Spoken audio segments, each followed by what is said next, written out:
Demi karnaval Sonhoreg, kepala desa minta warga yang sakit ini mengungsi. Solusi ini teman-teman, ini solusi.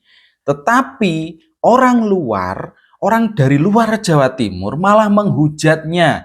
Solusi untuk sebuah masalah malah dihujat teman-teman. Inilah profil masyarakat yang sakit, dipimpin pula oleh orang sakit. Moralitasnya budaya adiluhung tepo seliro sudah digeser. Bukan melindungi yang lemah, tapi justru yang lemah diminta menghormati orang-orang egois yang sedang berhura-hura. Ini orang mana?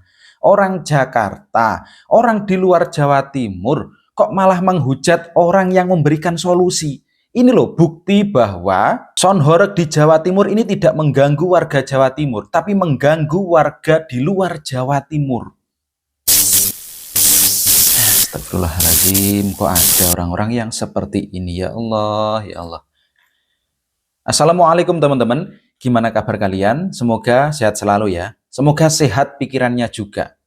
Jangan sampai seperti orang-orang yang lokasinya, domisilinya, ini tidak di Jawa Timur, tetapi ikut-ikutan menghujat masalah yang ada di Jawa Timur. Contohnya seperti ini, seorang kepala desa, ini ada di Desa Donowarih, Kecamatan Karangploso, Kabupaten Malang, mengeluarkan surat edaran terkait karnaval yang menghadirkan Sonhoreg itu ya. Nah, kepala desanya ini menghimbau warga yang memiliki bayi, anak kecil, lansia, dan warga yang sedang sakit diminta mengungsi sementara waktu untuk menghindari suara keras Sonhoreg. Ini solusi dari masalah yang ditimbulkan oleh orang-orang yang mengharamkan Sonhoreg. Ini solusi. Masih saja dihujat oleh orang-orang yang tidak ikut mendengarkan Sonhoreg secara langsung. Mereka tidak dirugikan oleh Sonhoreg itu, tetapi mereka ikut-ikutan menghujat. Ini loh akibat dari statement orang-orang yang mengharamkan Sonhoreg. Sedahsyat ini efeknya. Sampai-sampai kepala desa ini mencarikan solusi untuk sebuah masalah, tetap saja dihujat. Pak Bupati Blitar juga seperti itu. Memberikan ruang kepada orang-orang yang suka Sonhoreg untuk diadakan festival lah atau apa itu juga dihujat. Yang menghujat siapa? Orang-orang di luar Jawa Timur. Urusan Anda apa? Urusan Anda apa? Ini masalahnya di Jawa Timur, tidak mempengaruhi Anda sama sekali. Apa Anda nggak kasihan melihat orang-orang yang menggantungkan hidupnya, menggantungkan kehidupannya, mencari rezekinya di Sonhoreg? Apa kalian nggak kasihan? Tuh, kalian lihat, yang sepuh, yang nggak ada kerjaan, nggak ada penghasilan, mereka bekerja di acara Sonhoreg, teman-teman. Di acara seperti ini banyak orang menggantungkan hidupnya, mencari rezeki, di mana di usia mereka, pemerintah pun nggak ngasih mereka pekerjaan. Mereka harus mikir sendiri bagaimana cara menghasilkan uang untuk hidup di negara Indonesia ini. Lalu ada orang-orang yang tiba-tiba saja mengharamkan, karena mungkin ada laporan 1-2 orang. Ya, kemarin ada yang bilang ketika di TV One itu ada seseorang yang lapor sampai ke Polres lah, sampai ke apa. Tetapi yang terjadi di MUI itu ada satu warga. Dia ini tidak pernah diberitahu sebelumnya, tiba-tiba ada truk dengan son yang begitu besar, keluarganya sakit, Pak. Mereka ini, Pak, keluarga ini, Pak, dia sudah bersuara ke Polres, tidak ada jawaban. Demi menanggapi yang seperti itu, langsung mengharamkan. Padahal budayanya orang Jawa Timur ya seperti ini. Ini sudah lama terjadi loh. Karnaval itu sudah berlangsung lama. Dan ini tahunan. Nggak setiap hari ada di daerah itu. Nggak setiap hari mereka yang hobi dengan son-sonan mereka datang. Akhirnya mengundang para penjual-penjual, pedagang-pedagang ini untuk mencari rezeki di situ. Tapi apakah mereka mikir? Mau mikirkah mereka dengan nasibnya orang-orang seperti ini? Enggak. Bahkan yang mencarikan solusi. Nih, kepala desa yang mencarikan solusi dihujat oleh orang-orang nggak bertanggung jawab. Setelah menghujat, menghilang. Padahal masalahnya belum kelar. Di daerah Tulungagung, Kediri, Blitar, banyak sekali acara-acara son-sonan yang hari ini dibatalkan. Bahkan di Trenggalek ya, di Trenggalek itu malah tidak meriah sama sekali. Penonton kecewa, teman-teman.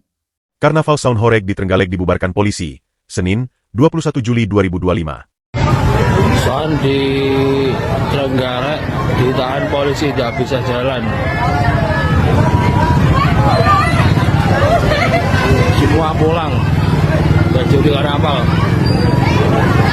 Nah, di daerah Trenggalek ini, ketika acara karnaval sedang berlangsung, ini di stop, tidak boleh membunyikan suara. Di stop, tidak boleh membunyikan suara sound system. Padahal dikecilkan suaranya kan bisa. Kenapa harus dimatikan suaranya? Kenapa membuat orang-orang gaduh, membuat orang-orang emosi, membuat tidak terkondisikan? Ini loh, harusnya dipikir ulang sebelum memberi fatwa. Harusnya dipikir ulang bahwa budaya di Jawa Timur ini ya seperti ini. Masa joget-joget nggak boleh? Kalau memang itu mengeluarkan aurat, menampilkan aurat, ya disuruh menutupi. Solusi gitu loh, dikasih solusi. Jangan malah dihukumi haram. Banyak kok orang-orang yang suka berjoget-joget di Jawa Timur, banyak. Bahkan pemuka agamanya pun juga senang joget-joget kok. Senang joget-joget. Karena memang budayanya orang Indonesia ini suka menjoget, suka menari, teman-teman. Kenapa dihukumi haram? Kan tinggal bilang jogetannya jangan erotis, jogetannya jangan membuka aurat. Kan bisa, dikasih tahu kan bisa.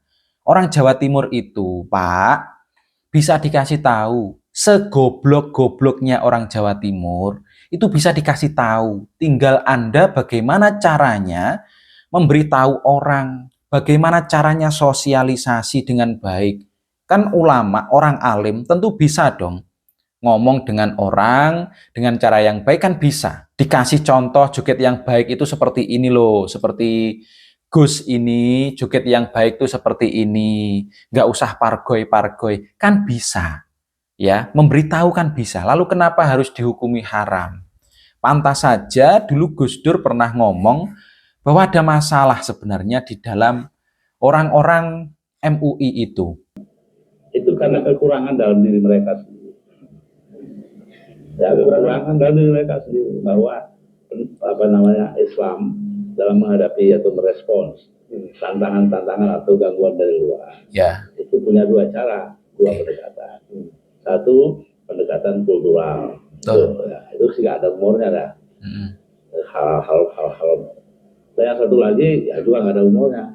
Pendekatan institusional atau kelembagaan. Umpamanya saja Majelis Ulama. Dia kan cuma melihat Islam sebagai katakanlah terancam dari luar. Di Majelis Ulama itu nggak ada orang pintar. Semua bodoh-bodoh. Nggak ada orang pintar katanya. Bodoh-bodoh. Segi apa bodohnya? Mereka itu tahu cuma mungkin ya hukum, terus itu administrasi dan lain-lain. Ya. Tapi kalau ilmu kehidupan itu nggak paham itu.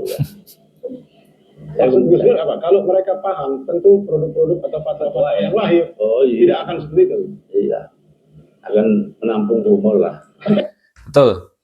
Orang Jawa Timur itu malah mudah dikasih tahu dengan cara mereka. Caranya apa? Dengan humor bisa. Bahkan Gus Dur tadi bilang apa? Di dalam MUI itu banyak orang-orang katanya ya, karena mereka tidak tahu ilmu kehidupan, nggak terjun ke lapangan. Seperti yang dikatakan Gus Muwafiq, itu yang bilang haram, coba deh duduk di samping sound horeg, jangan cuman mengharamkan, langsung terjun ke lapangan. Kulo kinten niku sajane niku sing pantes niku MUI niku ngrasakno. Dadi sing gawe hukum sound horeg haram niku kulo niku pengen ngerti, kala-kala kon lungguh ning sampinge. Sing dhewe fatwa lungguh ngono. Pas dadi sound horeg teko lah terus sing gawe hukum niku lungguh ning jejere sound. Niki ora apa-apa iku memang pleng-pleng ngoten niku. Gus Muwafiq bilang seperti itu, teman-teman. Jadi memang orang Jawa Timur itu bisa kok dikasih tahu bisa. Buktinya pemilik sound horeg itu mengatakan, kami bisa kok Pak diatur, kami mau diatur, tapi jangan dilarang. Ya itu tadi kita kembalikan lagi, kita mau diatur tapi jangan dilarang. Kalau masalah itu. Jangan dilarang untuk karnavalan, jangan dilarang untuk bermain sonhoreg. Jangan, diatur saja enaknya gimana, gitu loh. Diatur saja. Lawang di negara Arab sana, ya, di negara Arab sana saja itu joget-joget dengan baju terbuka boleh kok.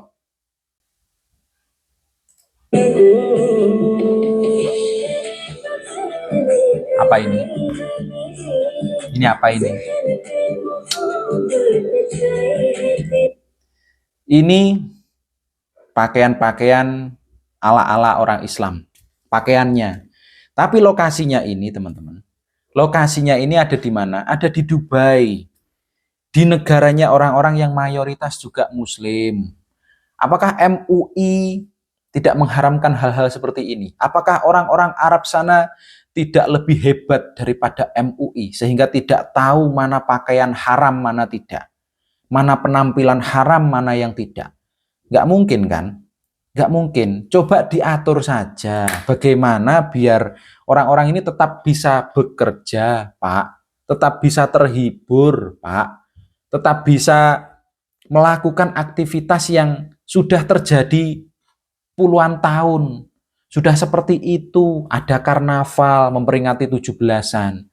Jangan sampai membuat Islam itu rugi. Jangan sampai orang-orang merasa kecewa dengan Islam. Ya, jangan sampai. Coba sekarang, kalau bal-balan diharamno, kabeh barang bah diharam, terus wong kecewa mbak Islam, sing rugi Kanjeng Nabi. Kata Gus Bahak, sepak bola saja itu jangan diharamkan meskipun ada perjudiannya. Karena yang haram itu judi, bukan sepak bolanya. Sonhoreg juga. Mungkin yang haram acara mirasnya, minum-minuman keras, oke haram. Joget-joget pargoy, pakaian terbuka, oke itu nggak baik.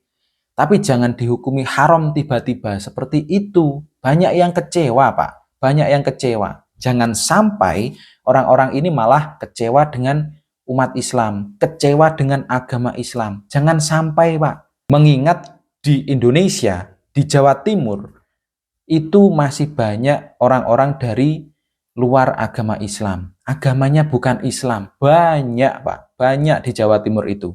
Ayolah, kita bisa kok ngobrol dengan orang-orang di Jawa Timur. Ini harusnya seperti ini loh. Jangan sampai suaranya terlalu keras. Harus diatur volumenya. Jangan sampai ada dancer yang pakaiannya seksi. Bisa diatur. Jangan langsung dihukumi. Banyak sekali netizen yang ngomong seharusnya orang alim itu bisa melakukan pendekatan. Seharusnya memang seperti itu, Pak. Dan kita harus membuktikan bahwa orang-orang Islam, terutama yang ada di MUI, kita harus bisa membuktikan bahwa orang Islam itu bisa bernegosiasi, bisa melakukan pendekatan kepada orang-orang awam yang mungkin belum tahu apa itu haram.